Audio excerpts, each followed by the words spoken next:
Nahira ng negatibong imahe ang ilang fraternity dahil sa sari-saring mga issue. Isa na rito ang mga namamatay dahil sa hazing. Pero isang grupo ng fraternity sa Lipa City ang may proyekto na layong maiba ang pagtingin ng lipunan sa kanila. Nagpapatrol, Joanne Panopio.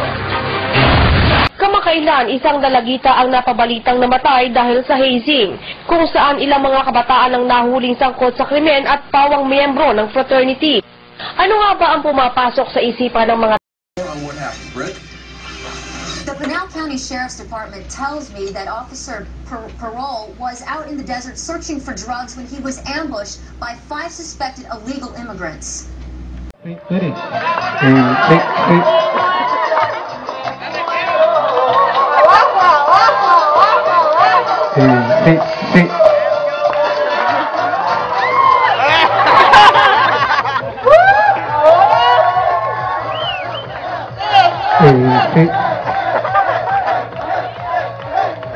One of them stayed in the rear, took cover, and as the deputy was tracking this element, that person popped up and started firing rounds at our deputy. Police chief, and he says he's against his officers enforcing this law. Chief Jack Harris saying the new law will, quote, do more harm than good, but says his officers will do the best they can to enforce it.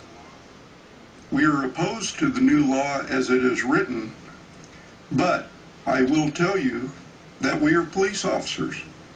This is the Phoenix Police Department, and if a new law is passed and it is our job to enforce that law, we will do everything humanly possible to enforce the law appropriately.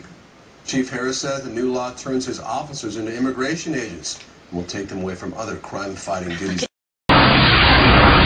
Kamakailan, isang dalagita ang napabalitang namatay dahil sa hazing, kung saan ilang mga kabataan ang nahuling sangkot sa krimen at pawang miyembro ng fraternity. Ano nga ba ang pumapasok sa isipan ng mga tao kapag sinabi ang salitang fraternity? Walang maganda para sa akin. Sabi ng family